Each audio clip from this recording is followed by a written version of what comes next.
There's more to war than just weapons and politics. Ace Combat is a series that showed us just that, hitting its stride in the early 2000s with an enchanting mix of jet fighting and human melodrama.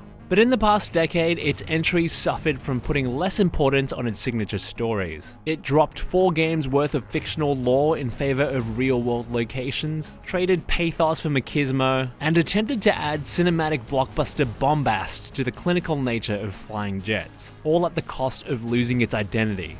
Thankfully, Ace Combat 7's Skies Unknown brings the series back on course, and is a significant return to what it was in its prime. A thrilling interpretation of modern aerial combat that also tells a war story with heart, a conscience, and personal stakes.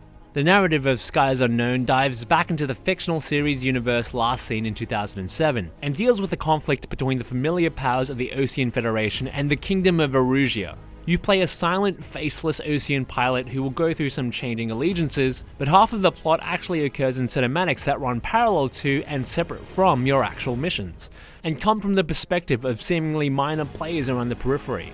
It's a war story that pivots with the actions of its small cast of characters as much as it does military victories, and leans heavily into themes of the human condition, the grades of fabricated ideas like nationality, borders, and cultural identity, as well as the ethics of advancements in technological warfare.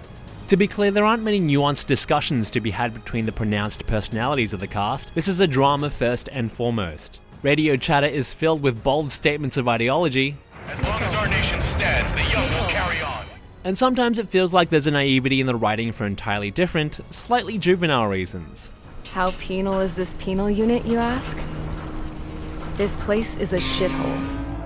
It's regularly hammy and melodramatic, but the entire endeavor is so wide-eyed and earnest, so endearingly heartfelt and ultimately optimistic in nature, that it's easy to let yourself be swept up and moved by it all. Larger-than-life voices amp you up over the radio when you're flying into a sortie, adding an infectious passion to affairs. They remind you what you're fighting for and sometimes make you feel bad and question your actions. The overlapping conversation can be a little distracting when you're trying to dodge a missile, but it's that vital human element that keeps you really invested in this game about shooting down planes.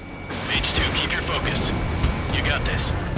But that's not to say that the aerial combat in Ace Combat 7 is anything but superb. The fundamental actions of chasing down enemies at high speeds, outmaneuvering them to line up a clear shot, or banking hard to avoid an incoming missile while your dashboard beeps and flashes wildly at you is enough to keep you on the edge of your seat constantly. Your focus lies solely on your plane and your surroundings. There's a variety of familiar factors to take into consideration while flying, but a significant new element is clouds and the tangible risks and possibilities they invite. Juking into a bank of clouds can break missile locks and give you the element of surprise, but come at the cost of reduced visibility, the possibility of icing up your plane and hindering maneuverability, and even things like strong wind currents and lightning strikes messing with your ability to keep control of your jet. Clouds are legitimately useful strategic considerations on top of just being a pretty thing to admire, and they make the skies of Ace Combat 7 a more interesting place to be.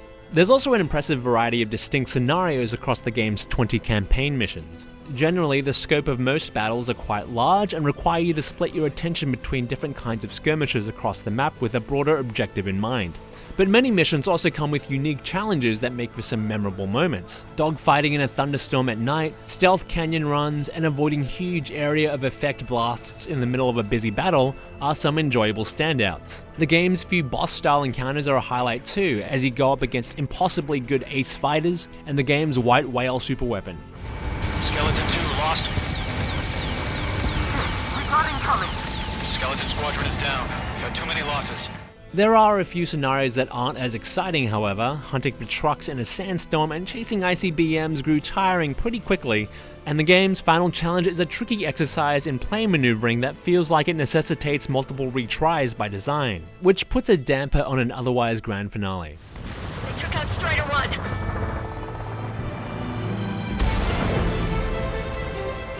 The act of retrying will inevitably come with a pang of resentment too, since checkpointing in Skies Unknown is sparse. Checkpoints typically only occur at the halfway point of a mission, and it's common to get 20 minutes into a battle before failing to hit an objective and having to start from the very beginning. This can get frustrating in the tail end of the campaign, where threats are more abundant and more relentless, and the overall demands are higher.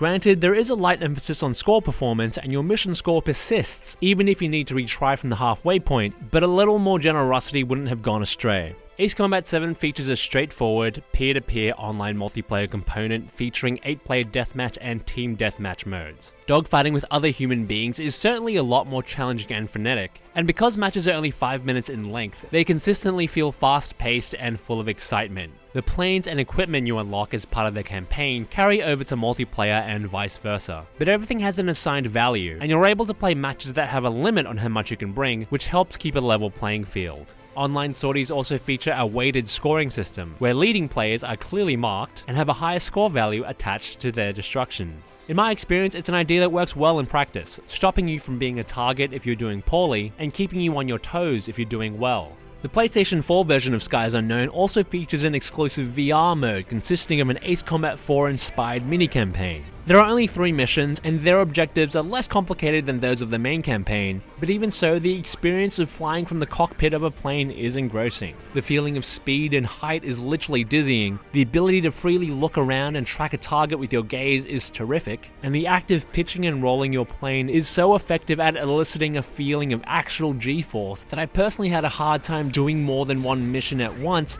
without breaking out into a nauseous sweat. It's a shame that there's no option to play the main campaign in VR. The head tracking and free look alone would be incredibly useful, but the mode is a great addition nonetheless.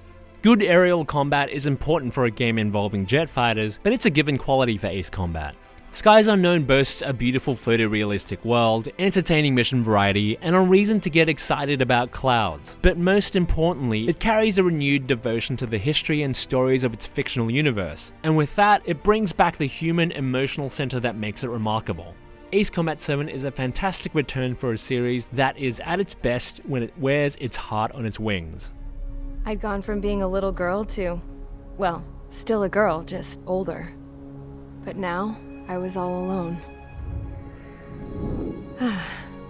Wherever the souls of my Gramps and his pals are flying, I hope it's peaceful.